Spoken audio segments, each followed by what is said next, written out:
बिस्मिल्लाहिर्रहमानिर्रहीम। अस्सलाम वालेकुम नाज़रीन, आज हम इस मौजू पे बात करेंगे जो आजकल बाज़गश्त आपको मुख्तलिफ़ टीवी चैनल्स पे मशहूर व मारूफ एंकर पर्सन्स की तरफ से मिल रही है। वो है जंग का ख़तरा। ये हम लोग आज ये साबित करेंगे यहाँ पे कि ये सिर्फ रैंकिंग बढ़ाने की एक दौड़ के अलावा और कुछ भी नहीं है। यहाँ पे आप टीवी चैनल्स पे रोज़ाना की बुनियाद पर देख रहे हैं कि बिलखसूस अगर हम बात करें शाहिद मसूद साहब की, तो वो तो बाकायदा तौर पे जंग करवा के ही सोते हैं डेली। उनकी तो तकरीर सुन के, उनकी सारी गुफ्तगू सुन के तो यकीनन जज्बा इस कदर बेदार हो जाता है कि इंसान हर वक्त पिस्टल अपने साथ रखे, कभी भी बॉर्डर पे जाना पड़ सकता है। मुख्तलिफ टीवी टॉक शोज में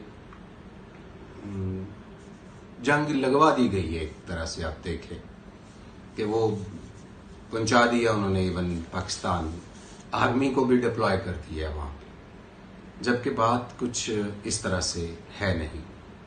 हम ये साबित करेंगे कि क्यों ये जंग नहीं हो सकती, क्योंकि अब तक तो आप डेफिनेटली यही सुनते आ रहे हैं कि अमेरिका इंडिया को प्रोवोक कर रहा है कि चल भाई कुछ करके दिखाएं, लेकिन चाइना जो है वो दूसरी तरफ से बयान देता है। उसका फॉरेन ऑफिस जो है वो हमें ये भी बयान देता दिखाई देता है कि जी हम डिप्लोमेटिक सेटलमेंट की तरफ आ रहे हैं, हम कुछ सफारती जो मामलात हैं उनकी तरफ आ रहे हैं, डायलॉग की तरफ आ रहे हैं, ना कि जंग की तरफ जा रहे हैं। लेकिन आप बरक्स इसके हकीकत टीवी को भी सुनते हैं और साबिर शाकिर साहब को भी और मुबशर लुकमान साहब को भी, तो यकीनन आपको एक तरह से वॉर फोबिया टाइप की सिचुएशन में बंदा चला जाता है। इवन अगर देखा जाए, शाहिद मसूद साहब की मैं देख रहा था कि फिलिपाइन और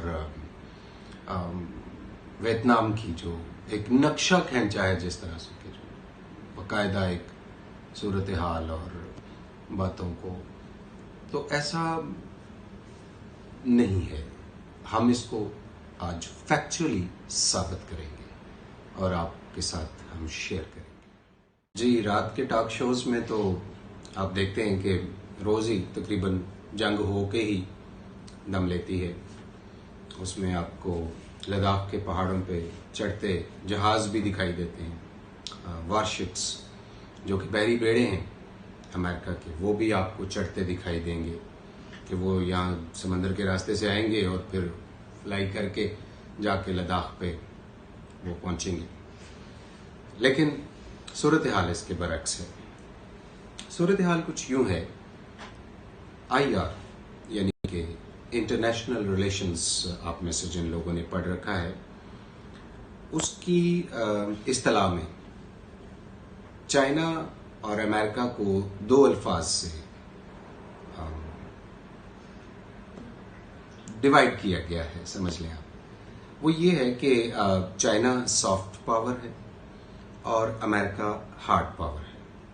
अब दोनों के दरमियान फर्क को समझने की जरूरत है। सॉफ्ट पावर क्या होती है और हार्ड पावर क्या होती है। यह सॉफ्ट पावर का मतलब ये होता है कि इकोनॉमी जिसकी स्ट्रांग हो, जिसकी इंटरनल सिचुएशन स्ट्रांग हो, बिजनेस उसका बहुत ज्यादा हो, उसको हम कहते हैं सॉफ्ट पावर। यानी दूसरे लफ्जों में वो पैसे से हुक्मरानी कर सकता हो।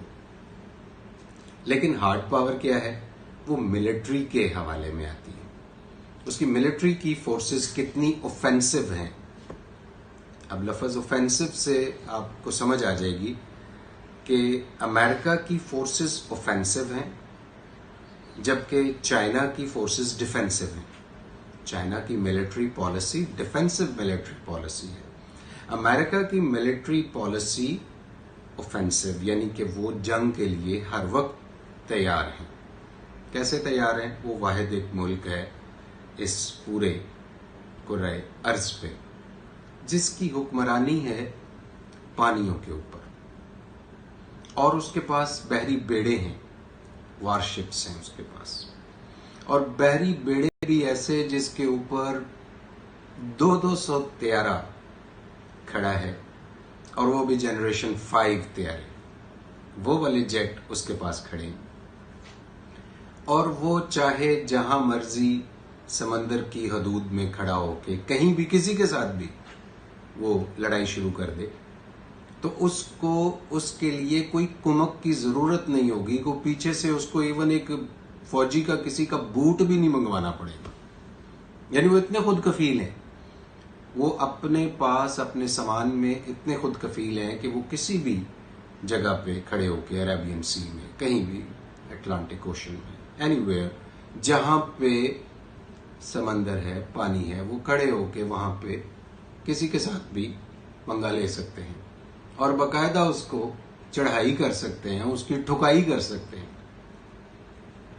अब यहाँ पे ये चीज सोचना कि क्या इंडिया अमेरिका की जरूरत है, इंडिया अमेरिका की जरूरत नहीं है, क्योंकि अमेरिका जैसे कि हम देख चुके हैं कि वो हार्ड पावर है, उसको वो रिलाई नहीं करता कि कोई कंट्री उसको सपोर्ट करे तो वो फिर काम कर सकेगा। उन्होंने अपने आप को मिलिट्री तौर पे बहुत ज्यादा स्ट्रांग किया हुआ है, और मिलिट्री पावर के एतबार से उनका जो रिलायंस है वो पानियों के ऊपर है। और आईआर के ही दो बड़े गुरु हैं, अगर हम उनको देखें, दो गुरु हैं बड़े, एक तो एल्फ्रेड मोहान है, एल्फ्रेड महान, और दूसरा मैकिंडर है। एल्फ्रेड महान और मैकिंडर, ये दो लोग जो हैं, ये शुरू में ही कह गए थे कि काफी पुरानी इनकी थ्योरी है, जिसमें ये कह गए थे कि रिमलैंड जो है, जिसने उसको कंट्रोल कर लिया, उसने समझ लें दुनिया के सारे हिस्से को कंट्रोल कर लिया। अब रिमलैंड क्या है, ये स्ट्रेट्स हैं, ये बारीक बारीक पानियों की, नक्शों में तो आपको बारीक ही नजर आएंगे, यानी ये पाथवेज हैं, ये 3 इसमें पाथवेज हैं। ये वाले जो पाथवेज हैं, इनके ऊपर इस वक्त अमेरिका का कब्जा है। और ये 3 पाथवेज समझने की बात है, जिसमें मलाक्का स्ट्रेट है, स्ट्रेट ऑफ हरमूज है, और बाबल मंदेब है। ये आपको जो तीनों स्ट्रेट्स, तीनों इसकी समझ लें कि हल्की एक लाइन है पानी की जो आपको नक्शों पे नजर आती है। ये वो तरसील के रास्ते हैं जहां से चाइना को मिडिल ईस्ट से, सऊदीया से तेल सप्लाई किया जाता है। और चाइना इस वक्त दुनिया का सबसे बड़ा इंपोर्टर है तेल का, जबकि उसके बरक्स अगर देखा जाए तो अमेरिका इस वक्त खुद कफील है तेल में, उसको तेल की कोई जरूरत नहीं है। इवन उसका तो यूएई के साथ टकरा चल रहा होता है, जब तेल की कीमतें ऊपर नीचे हो रही होती हैं, तो ये एक दूसरे के साथ कोलैबोरेशन और डिपेंडेंस में नजर आते हैं कि जी ये इस तरह से चलेंगे, मतलब उसके पास खुद कफालत है तेल की। लिहाजा अब अगर इसको इसी पर्सपेक्टिव में, इसी तनाजुर में देखा जाए, तो हमें ये मालूम पड़ता है कि चाइना को अफोर्डेबिलिटी नहीं है, चाइना अफोर्ड ही नहीं करता कि वो किसी के साथ लड़ाई करे, क्योंकि उसकी इकोनॉमी डिस्टर्ब होती है, और वो सॉफ्ट पावर है, उसने इकोनॉमी को चलते रखना है। और अमेरिका को जरूरत नहीं है कि वो लद्दाख का बहाना बना के इंडिया के साथ मिलके चाइना पे हमला कर सके। वो तो कभी भी उसकी सप्लाई लाइंस को, तीनों सप्लाई लाइंस को रोक दे तो चाइना तो बैठ जाता है। लिहाजा अमेरिका के पास ये एक हरबा ही नहीं है उसको लताड़ने का, ये इनफैक्ट उसके पास हरबे और भी बहुत हैं। तो अब चूंकि जो आपको दिखाई देता है रोजाना टीवी चैनल्स पे कि जनाब रोज जंग हो रही है, और जंगें हो के और जंग करवा के ही सोते हैं तकरीबन, तो वो कुछ हकीकत से मुमासलत नहीं रखता। इन दोनों की अफोर्डेबिलिटी नहीं है कि ये एक दूसरे से लड़ें। अब बात करते हैं डिपेंडेंसी पे। ये गेम है डिपेंडेंसी की, यानी कि इन्हसार करने की, यानी कि तकिया करने की। अब चाइना की डिपेंडेंसी जाहिर है, जिस तरह हम देख चुके हैं कि उसको जो सप्लाई लाइंस हैं उसकी समंदर के थ्रू, जो बारीक नक्शों की नजर आने वाली समंदर की एक कंटिन्यूएशन चलती है, वहां से उसकी सप्लाई आ रही है। इसलिए इस वक्त चाइना तो इस पोजीशन में है ही नहीं कि वो इतना बड़ा खतरा मोल ले। वो इसीलिए डायलॉग, उसका फॉरेन ऑफिस इसीलिए डायलॉग्स की बात करता है और डायलॉग्स से ही वो सिचुएशन को टैकल कर रहा है। असल में चाइना काम किस पे कर रहा है? चाइना असल में OBOR पे काम कर रहा है, यानी वन बेल्ट वन रोड। अब ये एक फलसफा है पुराना, जिसकी तर्ज, यानी आप समझ लें कि ये शहर रेशम की तर्ज पे इसी तरह एक काम हो रहा है OBOR पे, जिसकी एक छोटी सी शाख CPEC है। CPEC की वजह से ही लद्दाख में चाइना और इंडिया के साथ थोड़ी बहुत चपकलश हुई है। ये कोई चपकलश बड़ी किसी वजह से नहीं थी, ये सिर्फ और सिर्फ मोदी की बेवकूफ़ी की वजह से थी। मोदी असल में आपको पता है कोई जीरक आदमी नहीं है और उसको भी समझ नहीं है, वो पॉलिटिकल अपनी अपलिफ्ट में पड़ा हुआ है, कुछ नए इलेक्शंस आने के सिलसिले, तो उसको भी बहुत जल्द आप देखेंगे, ये हम लोग ऑनलाइन बता रहे हैं आपको कि वो बहुत जल्द वो समझ जाएगा और इवन वो कंट्रीब्यूट करेगा, इवन वो चाहेगा कि उसे पार्टनर बना लिया जाए CPEC में। और अगर समझा जाए, इंडिया के कुछ बाशऊर लोग अगर इस चीज को समझे, तो ये वाकयातन उसी के हक में बेहतर है कि वो ये इस चीज को करे। अब इसके होने से क्या होगा?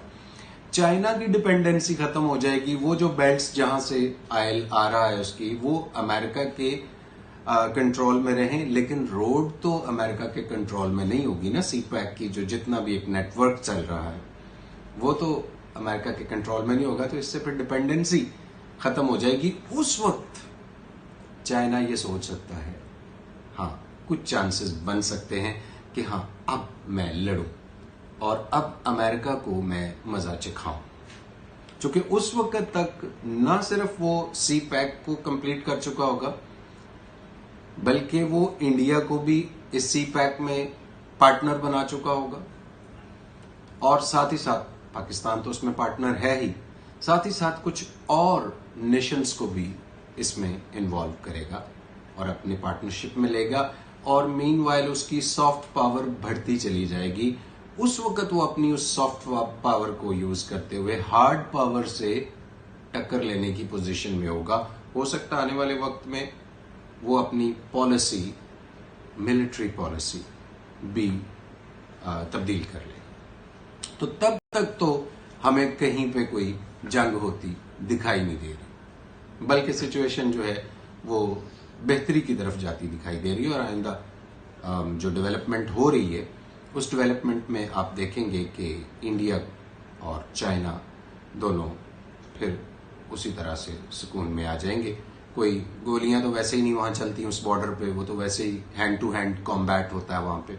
ये को हमारा बॉर्डर थोड़ी है कि जिसमें शेलिंग हो रही है और ये तो उनका तो सीन ही बड़ा सॉफ्ट सा है और वो उसी सॉफ्टनेस में थोड़ी सी एक हार्शनेस आई है, वो हार्शनेस कोलैप्स हो जाएगी, क्योंकि ये चाइना के इंटरेस्ट में नहीं है, चाइना की अफोर्डेबिलिटी में नहीं है और इंडिया की तो अफोर्डेबिलिटी में है ही नहीं। किसी भी तरह से इंडिया के लिए तो ये अफोर्डेबल है ही नहीं कि वो इसको लड़े। और अमेरिका अपने मसाइल में फंसा हुआ है, उसको ये किसी एक तरफ जंग खोलने का ना तो उसका कोई प्लान है और ना ही वो प्लान इतना कामयाब हो सकता है।